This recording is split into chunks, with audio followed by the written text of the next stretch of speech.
Yes. We have Lucas Zinger here. Lucas, tell us, how does it feel to be here today?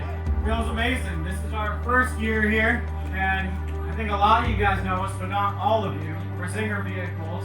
We've been here 3 years in Monterey. We delivered our first production car on the lawn at Quail yesterday. Our vehicle's to my left at the end of the way there.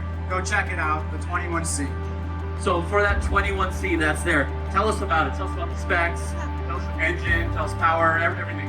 Absolutely. So this was a decade-long endeavor that started as a technology company, and we actually engineer, design, and manufacture for aerospace and defense and automotive.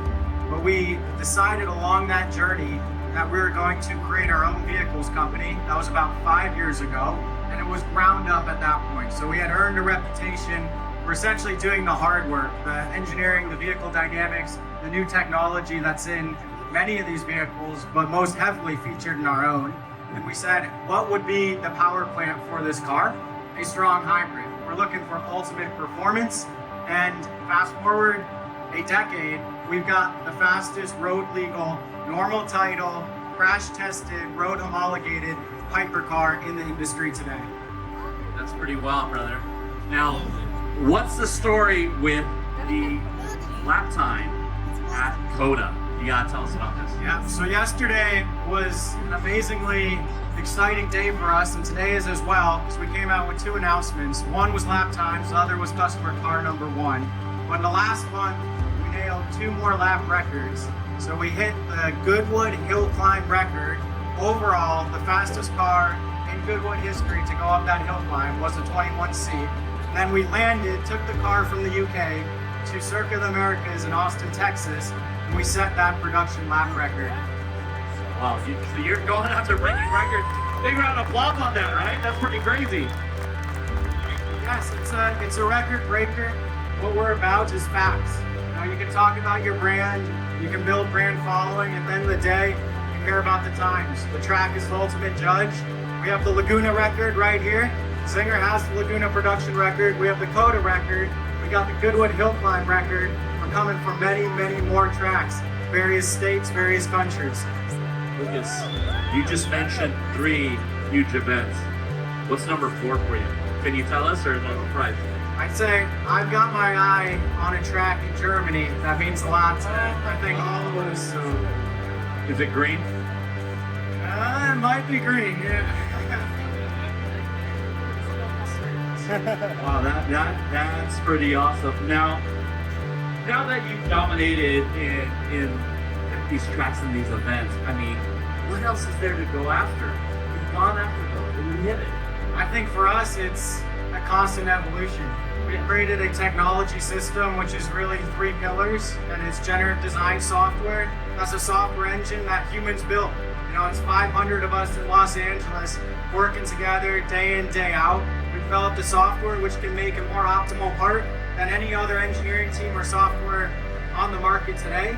Now that is functioning, which means we've got a critical advantage in our court to keep making the best parts in the world, and the best parts in the world end up making the best cars in the world. So for us, it's how are we going to prove out the rest of the 21C, more tracks, more lap times, customer experience, right? We delivered car number 1 yesterday. What are our customers going to say when they're driving this on the road? But then for us, what's the next generation from here? What's our next car? What's our next powertrain? How do we push this technology further? What excites me is we're accelerating every day. We got 700 patents in the company today. We're filing patents at a faster rate now than we were 5 years ago. Because that software is working, the additive is working, the materials and assembly, it's all working together. Now, what would you say is the correlation between your aerospace background and the car background? Would you say they're strongly interrelated? I'd say yes, and fundamentally you're making composite metal structures that are meant for high speeds. In aero, we see a little bit more CFD, right? Aerospace and defense. But we also see CFD work in the aero profile of these high-performance cars. In vehicles, though, when you're doing crash-related work, then you have the whole non-linear side of the engineering world as well. And that software stretches across both. So software we created, it can make the highest flying, fastest jet in the world, or it can make the 21C frame. Wow, that's pretty awesome.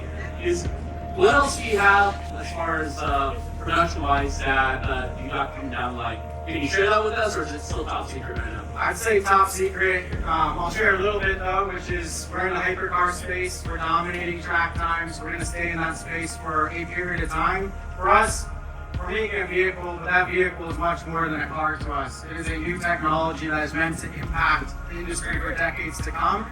In order to make that new technology, it takes engineering power, software power, it also takes capital. And that means you need an expensive car to develop these new systems. Those new systems end up making it into the broader market though over a period of time. So I think about Zinger as the NASA of the car world, right? We're doing the most cutting edge developments, but eventually those developments make it onto the city car as well and improve everyone's experience.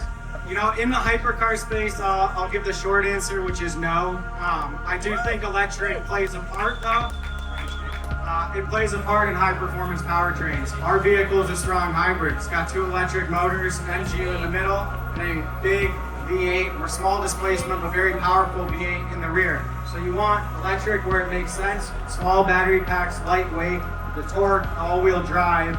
We have the V8 for the consistent power. I think EVs outside of the hypercar industry, small battery packs, city cars, there's some sensibility there, but at scale, you're going to run into issues with pack supply, with battery supply, with some of the components, and you're seeing that industry face those bottlenecks now. What I'm excited about, I won't name names here because some of these are still under development. There's a lot of renewable fuels in the market today that are coming down the cost curve and will eventually be drop-in fuels for combustion engines. So yes, you can actually run combustion. You can have a traditional ICE engine, but run off a zero-emission fuel. That is the future, in my opinion. That's great. Particular risk that you felt that you took in order to take Zinger where it is today? Oh man, all risks. Yeah, the start of what we did was, me and my father were founders of this company together. I quit. I came out of Yale. I graduated with electrical engineering. I went into finance actually, doing biotech M&A. It's a great career for me. I quit that the moment that we really had this idea. For me personally, it was completely changing my life, my risk profile, going for high risk and high reward, which that's the dream, follow the dream. I think for us from there, the first 5 years, high capital risk, high technology risk. We're developing something new. Happens mean it hasn't been created before, so you can't sit down up front and say this is exactly how we're going to do it. Instead, you architect a vision, something that makes sense. You have the confidence in yourself and your team and your ability to actually solve those gaps and move forward. Oh, that's awesome. Now, can you finish it off with what can you give as far as advice for these kids here today that are looking to get into the automotive space? I'd say, follow your ambition in a lot of ways, follow your dreams. Look at what you personally are capable at and then expand that horizon. Don't limit yourself to what you initially are, but rather grow them and then look for the most applicable place to actually apply yourself. So be that a first job that you're only doing to get somewhere else, or be that going straight for what you actually want to do off the bat. Have a strategy, live your life on a mission. Big round of applause. Super excited to have you here today, brother.